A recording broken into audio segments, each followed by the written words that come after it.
tayo ay bumangon, Masiglang gumising, mabuting asal ating yakapin. Hindi lang sa isip, hindi lang sa salita, dapat ay makita sa ating mga gawa. halina, halina sa mundo ng halaga. Bawat bata rito, laging masaya. Maging magalang, maging matapat, pagmamahal sa kapwa, ibigay ng sapat. Isa pa! Maging Values magalang, Education 10. maging matapat, Pansariling gampanin sa mga isyong panlipunan. ibigay ng sapat.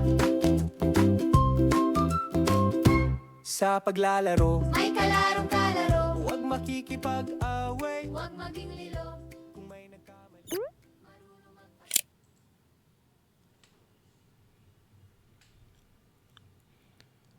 Learning competency na isa sa buhay ang pagiging mapanagutan sa pamamagitan ng pag-iwas sa mga gawaing nakasasama sa sarili at kapwa gaya ng bisyo, pambubulas, panggigipit o panlalamang sa iba.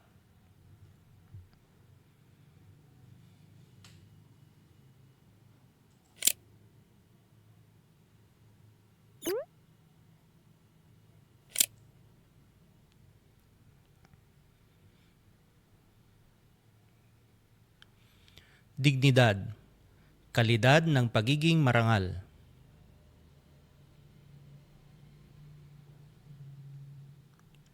Bisyo, nakasasamang gawain tulad ng labis na pag-inom ng alak, paggamit ng droga o sugal.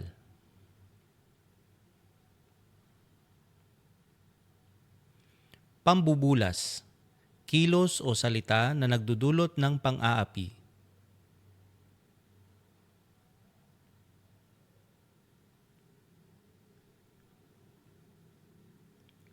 Panggigipit, paggamit ng kapangyarihan upang manakit.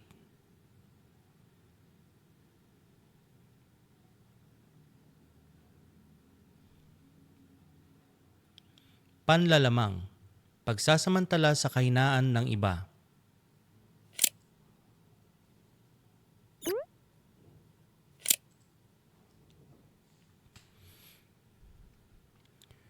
Pansariling gampanin sa mga isyong panlipunan na nakakaapekto sa dignidad ng tao.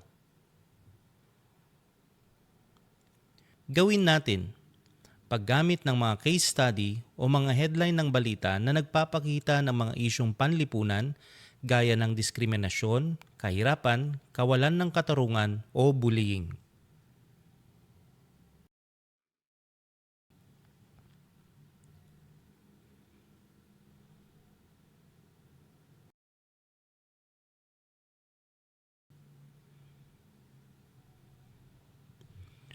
Bakit maituturing na paglabag sa dignidad ang mga isyong ito?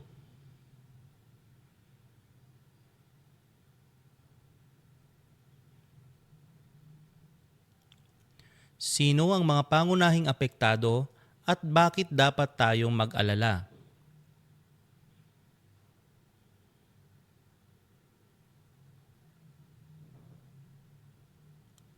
Sa iyong sariling pananaw, ano ang mangyayari sa lipunan kung walang gagawa ng aksyon?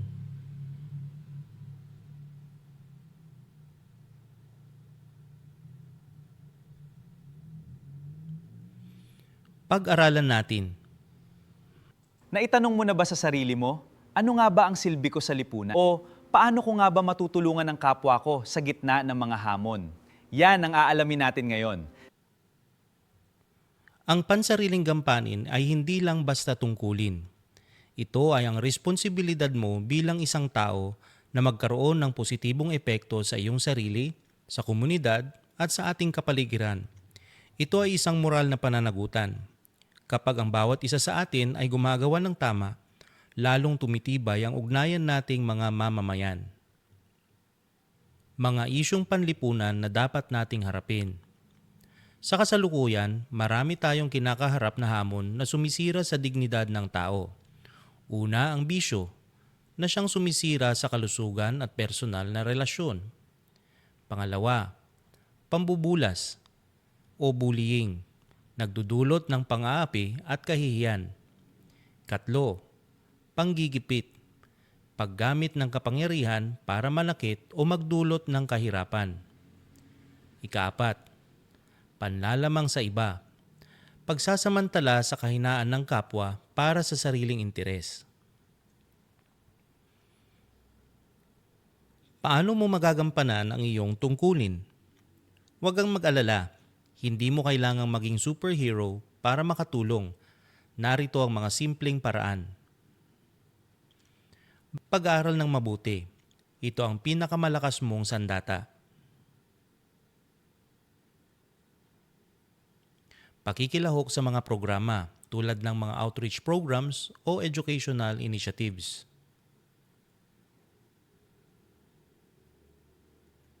Pagpapakita ng respeto dahil ang bawat tao may halaga.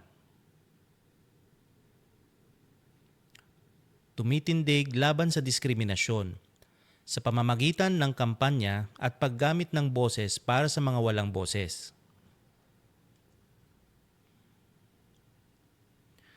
Ano ang dignidad ng tao? Tandaan natin, ang dignidad ay likas sa tao. Hindi ito binibigay ng lipunan at hindi rin ito nakadepende sa iyong tagumpay o yaman. Ikaw ay marangal dahil ikaw ay tao. Ang pag-iwas sa mga gawaing nakasasama sa sarili at sa kapwa ay ang pinakamataas na pagkilala mo sa iyong sariling dignidad.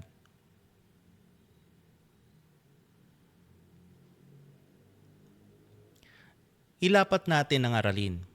Pledge of Action. Bumuo ng sariling action plan na naglalaman ng isyung nais tugunan, mga hakbang na gagawin, maikli at pangmatagalang layunin. Paano ito magiging instrumento sa pagprotekta sa dignidad ng kapwa? Narito ang halimbawa.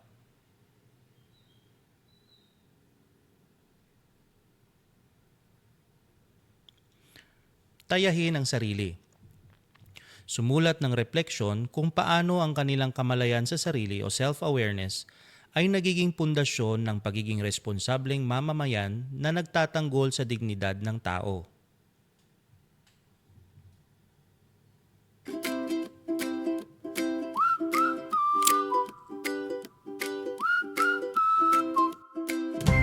Tayo ay bumangon, Masiglang gumising, mabuting asal ating yakapin. Hindi lang sa isip, hindi lang sa salita.